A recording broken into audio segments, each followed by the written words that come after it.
Alors, je vais introduire donc notre premier intervenant, Phiroze Vasunia, qui est professeur de grec à University College de Londres. Son enseignement et ses recherches se concentrent sur l'étude des contacts interculturels entre l'Europe et l'Asie, ainsi que sur l'étude des relations entre la discipline des classiques et le colonialisme et l'Empire britannique. Parmi ses travaux, on peut citer The Gift of the Nile, paru en 2001, The Classics and Colonial India en 2013, et parmi de nombreuses autres publications, Zarathustra et la religion de l'Iran ancien, The Oxford Handbook of Hellenic Studies et Classics and National Cultures, paru en 2010. Il est l'éditeur général de la série de livres Ancients and Moderns, et parmi les volumes qu'il prépare figurent The Politics of Form in Greek Literature et The Oxford Handbook of the Literatures of the Roman Empire. Actuellement, il travaille à une monographie sur le colonialisme et l'étude de l'Antiquité. Donc, Phiroze Vasunia va nous parler de cet ouvrage fondateur qui est l'orientalisme d'Edward Said. Donc, le titre de sa présentation est Edward Said's Orientalism Reconsidered. Je vous laisse la parole.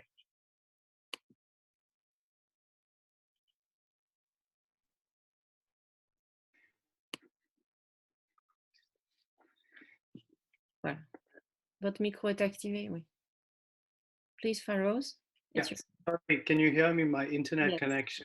Yes. Okay. Sorry. Sorry. Thank you very much. Thank you.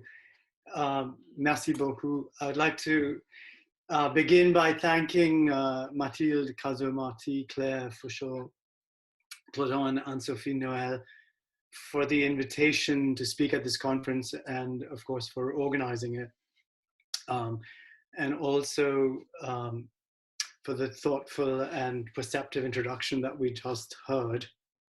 And I hope I don't repeat what they have just been saying so eloquently in my own remarks. I'm looking forward to hearing our colleagues' papers and to our discussions today. I'm very honored by the invitation. I regret we cannot all meet in person in Lyon. Perhaps one day in the future we shall do so safely. My thanks especially to Mathilde for her correspondence and for putting up patiently with my questions and with the slowness of my responses. And I'm looking forward to her own work on Massinissa, which will be an important contribution to scholarship and is already encouraging us to think anew and more carefully than before about colonialism in North Africa and the Roman Empire. In their announcement for this conference, the organizers say 1990s, I'm quoting from the announcement, since the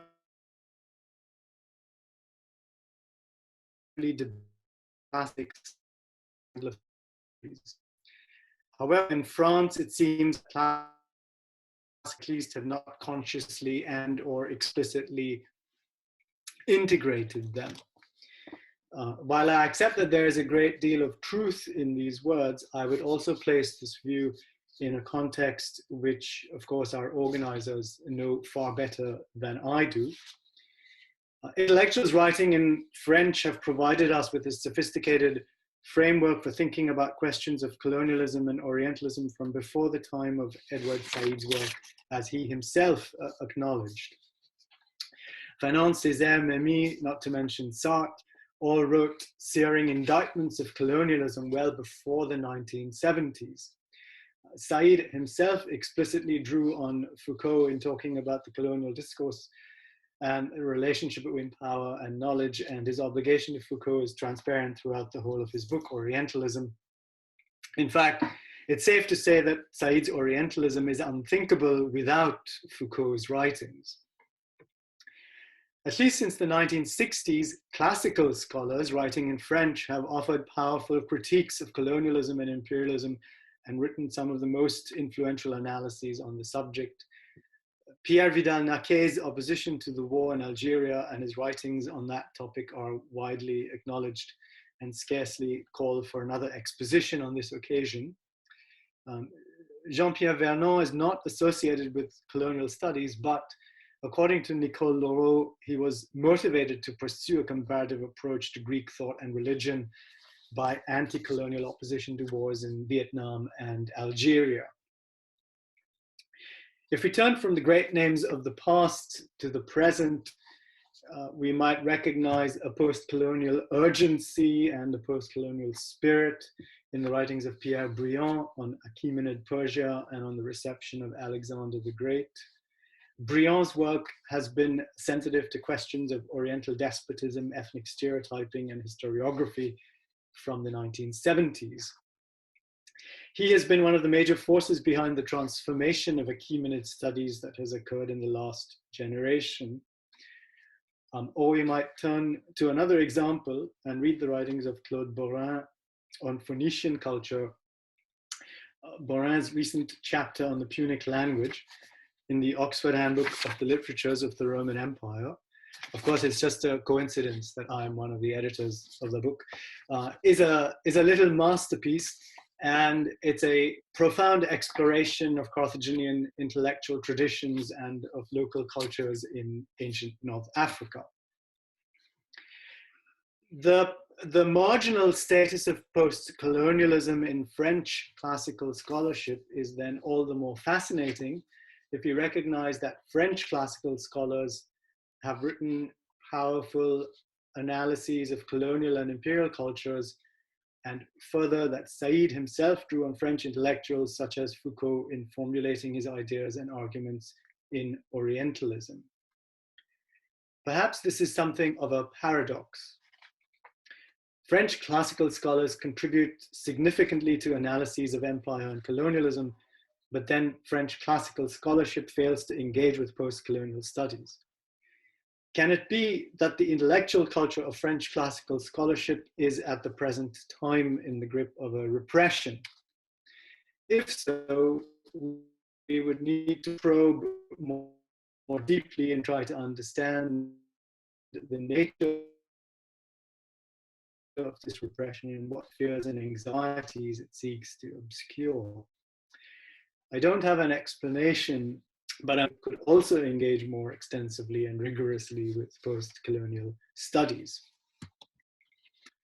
I hope my connection is okay. I think there was a problem just now, but I hope it's still fine. Okay, good. Orientalism came out in 1978, about more than 40 years ago, and has been the beneficiary of all kinds of criticism and debate in a range of disciplines. It is among the most discussed and perhaps also the most criticized works of English language scholarship from the second half of the 20th century. It was so effective a provocation that the many responses to the book could themselves be brought together under the heading of a discipline. Robert Young says that post-colonial studies has actually defined itself as an academic discipline through the range of objections, reworkings, and counter-arguments that have been marshaled in such great variety against Said's work. Classical scholars have not been as enamored of the book as have their colleagues in other disciplines, but the work has assuredly exerted an influence in the field. The study of non-Greeks and non-Romans has changed dramatically since the 1980s, and some of that transformation is the result of Said's writings. Edith Hall acknowledged Said's Orientalism in a path-breaking book on Greek tragedy, Inventing the Barbarian, and in the wider area of cross-cultural contact, one could name a number of other studies that show the influence of Said's work, directly or indirectly, including The Raft of Odysseus by Carol Doherty, Egypt and the Limits of Hellenism by Ian Moyer, and the writings of Catherine Blouin, Oussama Gard, and Rachel Mears, who maintain a lively and informative blog on the subject called Everyday Orientalism. And I know there are other people who are present in our online forum today also who have done much work in this area. Amélie Kurt, who has herself written so informatively about the ancient Middle East, points to the Orientalizing period in Greek art, Greek tragedy, and Achaemenid and Hellenistic history as prominent areas which have reassessed their relationship to Orientalism. If I had to be very hasty and crude, I would say that the book has had an impact in two further and related areas. First, the book helped place the history of classical scholarship on a political footing, whereas previously we used to have the kinds of histories of classical scholarship as were written by Wilamowitz, Sands, and Pfeiffer. We now have the very different kinds of histories written by Briand, by Stefan Hauser, Suzanne Marchand, Richard Hingley, and others. These more recent accounts have assuredly helped reframe our understanding of the evolution and development of classical studies over the last 200 years. These studies have demystified the classical tradition and explored how such things as nationalism, empire, race, class, and gender have shaped the study of Greek and Roman antiquity. I don't propose to talk about Black Athena at any length in this paper, other than to say that I think Bernal should have paid more attention to colonialism and the British Empire in his book.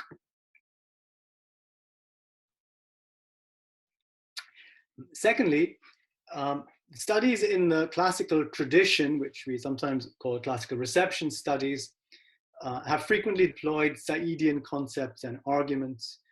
As a result of these contributions, we now understand better than ever the dissemination of classicisms in cultures and national situations across the globe. There's much more to say about the influence of Said on particular works. In the time, I ask for your indulgence, and I suggest that we return once again to the pages of Said's book. They cannot represent themselves, they must be represented. Said quotes this sentence at the very beginning of Orientalism, even before the introduction. It's one of the epigraphs to the book, and it comes from Marx's 18th Brumaire of Louis Bonaparte. Sie können sich nicht vertreten, sie müssen vertreten werden. Sorry, you will see that my pronunciation in German is even worse than my pronunciation in French. Said's interest in representation, exteriority, and discourse is pretty evident throughout and plainly stated in the very first pages of the book. So one can appreciate why he chooses to quote this statement from Marx's treatise. One of Said's major concerns in his book is with the text's surface, with the language, rhetoric, and style in which the Orient is represented by the Orientalist. This representation is appreciated in terms of its exteriority to its subject. For him, the Orientalist presumes to stand outside the Orient, and the Orientalist's entire self-image is that of someone who is outside the Orient, both as an existential and as a moral fact. The Orientalist is placed outside the Orient since he is culturally not of the Orient, but also since all his appeal is directed towards his readership, which is supposed to lie outside the Orient and in the Western world. The Orientalist never writes for Orientals, always for a metropolitan audience, which is located in the communities from which the Orientalist believes he has come. The Orientalist cannot the Orient cannot represent itself and has no interest in representing itself. The exteriority of the representation is always governed by some version of the truism that if the Orient could represent itself, it would. Since it cannot, the representation does the job for the West and faute de mieux for the poor Orient.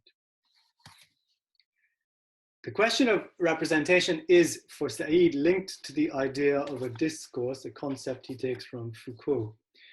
Foucault himself wrote that the production of discourse is at once controlled, selected, organized, and redistributed by certain numbers of procedures whose role is to ward off its dangers, to gain mastery over its chance events, to evade its ponderous, formidable materiality. Said takes over the concept and shows how the colonial discourse of Orientalism is constituted by a series of ideological representations of the Orient. these representations and this discourse are premised on historical realities, imbalances of power, colonial domination, economic extraction, and racial exploitation. But Said often gives the impression of being interested less in the empirical accuracy of Orientalist claims than in the work these claims do as ideology. The discourse of Orientalism needs to be analyzed not for its putative truth value. It needs to be understood as a represence, a representation. The written statement is a presence to the reader by virtue of its having excluded, displaced, made supererogatory any such real thing as the Orient, as he puts it. The analysis of colonial discourse is the analysis of these representations and the analysis of how the discourse governs the mode and means of representation in a given society.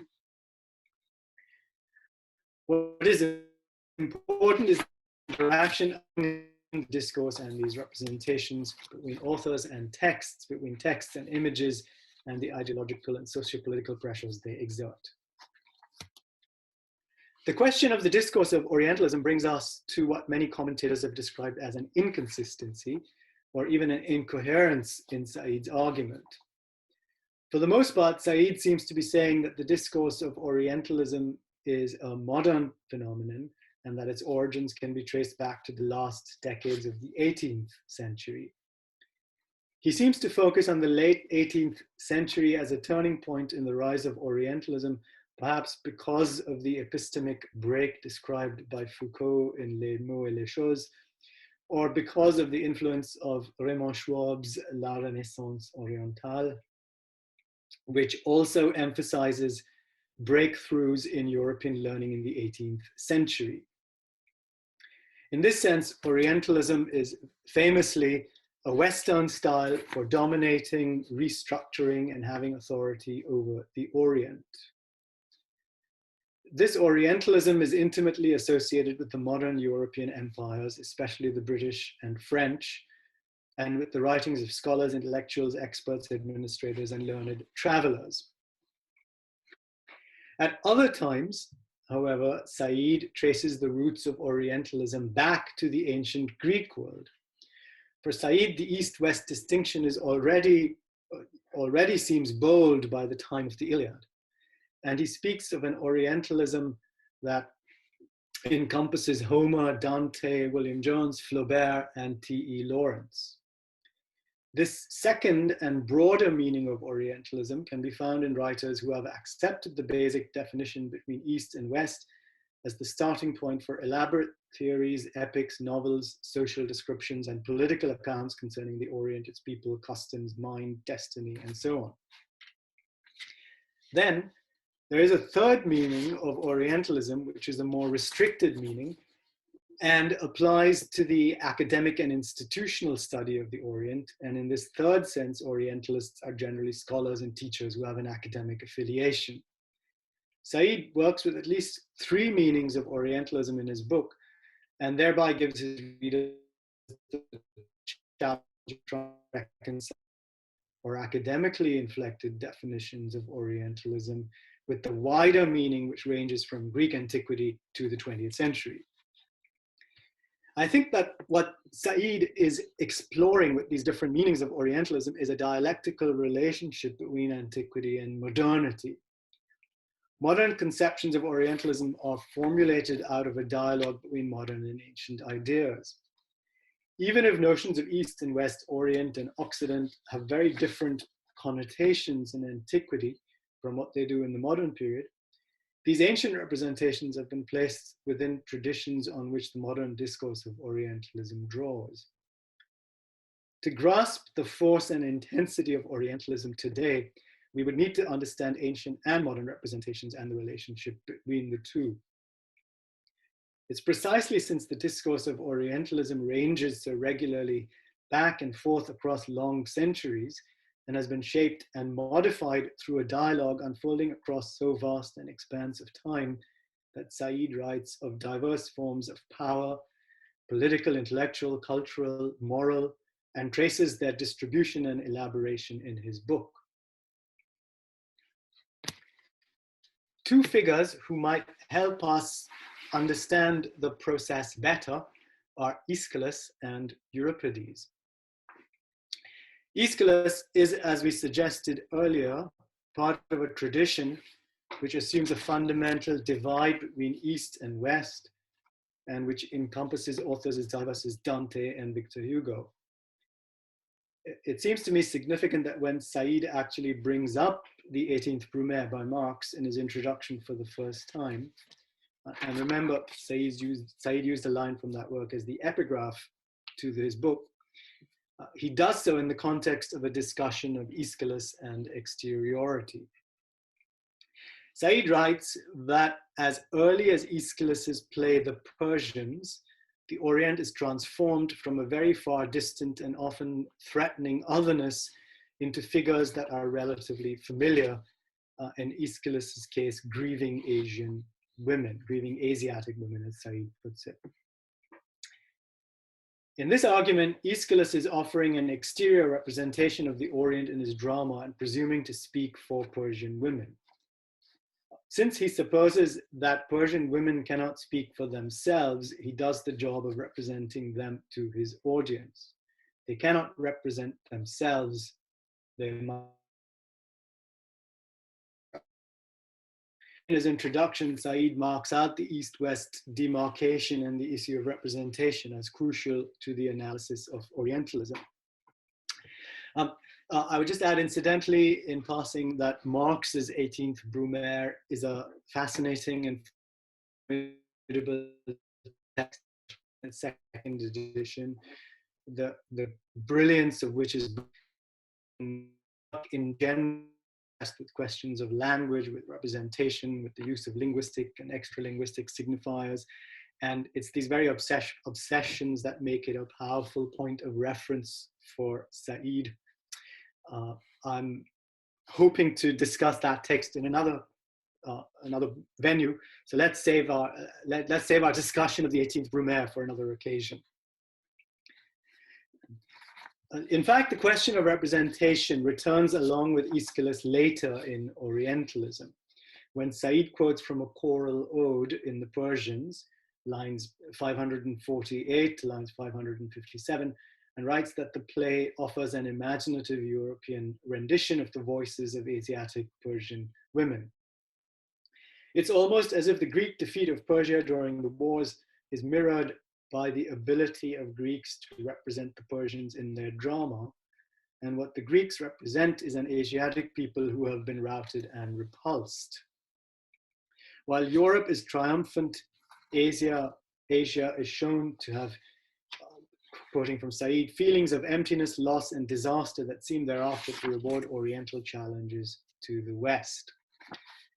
This discussion of Aeschylus's play is linked by Said to an account of Euripides' Bacchae, which Said describes as perhaps the most Asiatic of all the Attic dramas, and which he suggests is linked through the god Dionysus to the strangely threatening excesses of Oriental mysteries. Whereas the Orient is crushed and tamed in Aeschylus's Persians, it is depicted as unsettling, dangerous, irrational, seductive, and mysterious in all the senses of the term in the Bacchae. These then are the two faces of the Orient in drama, vanquished as in the Persians and disruptive as in the Bacchae.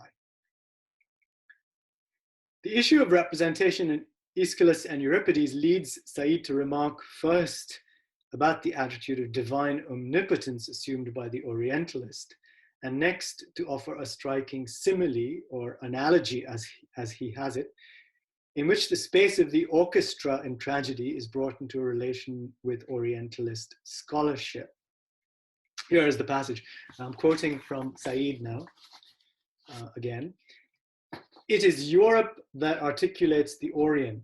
This articulation is the prerogative not of a puppet master, but of a genuine creator whose life-giving power represents, animates, constitutes the otherwise silent and dangerous space beyond familiar boundaries.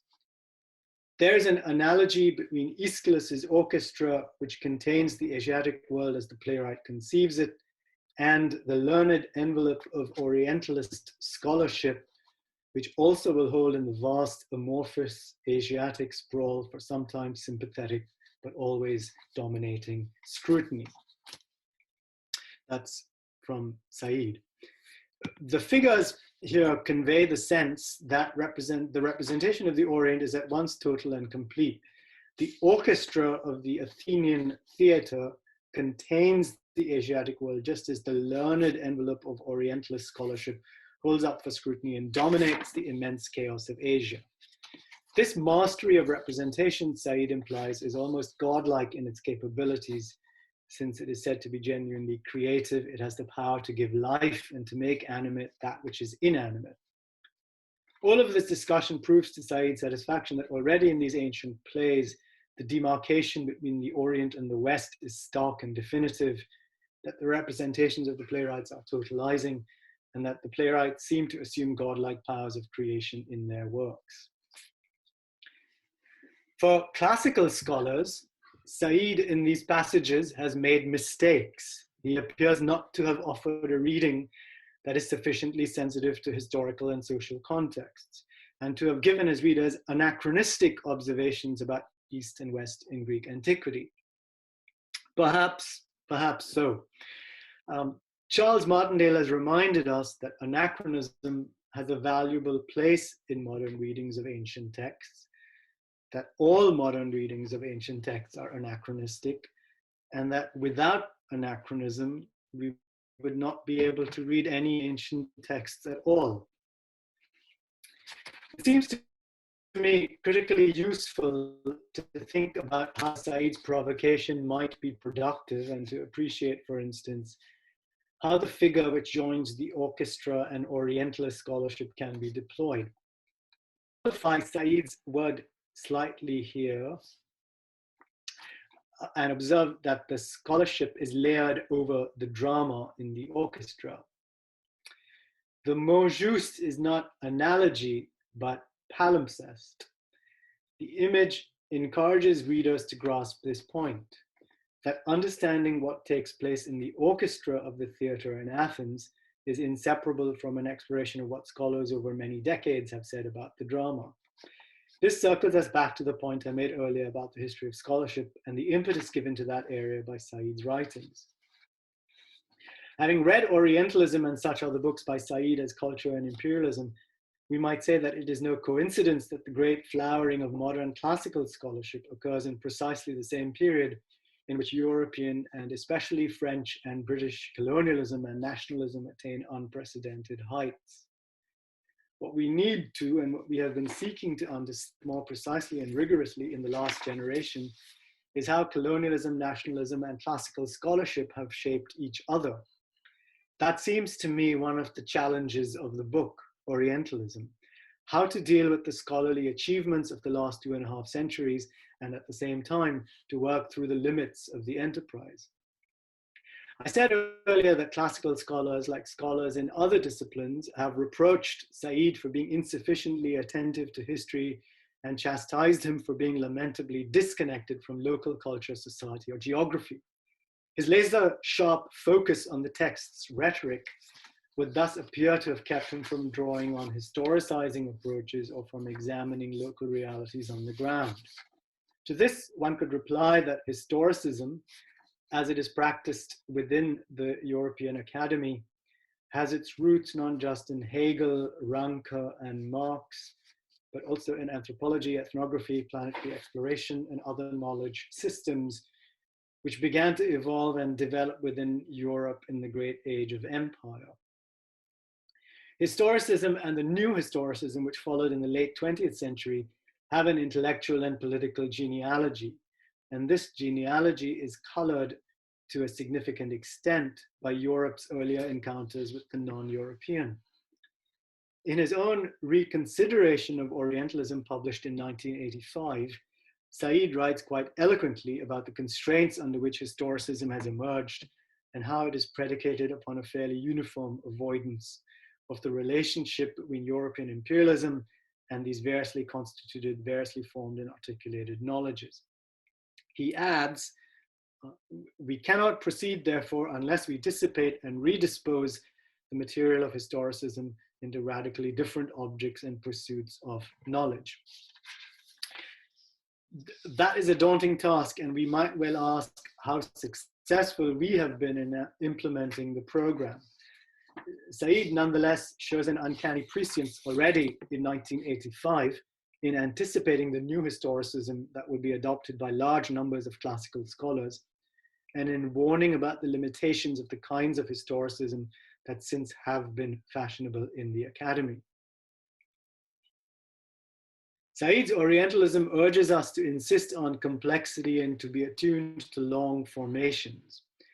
As with the scholarship on Aeschylus, there are layers and layers of history, thought, and practice behind the modern discourses of Orientalism, or colonialism, or nationalism, or race. The Black Lives Matter and Decolonize the Curriculum movements, at least in the UK and the USA, have made the case for a powerful reassessment of contemporary attitudes to race and colonialism, but our education in these issues needs a prolonged and subtle development before we can arrive at a deep reckoning of the problems. Said could not have anticipated the rise of these movements. Yet readers of Orientalism know that these problems have been with us for centuries, and that a historically informed approach to them will bring us closer to a place of understanding. Thank you.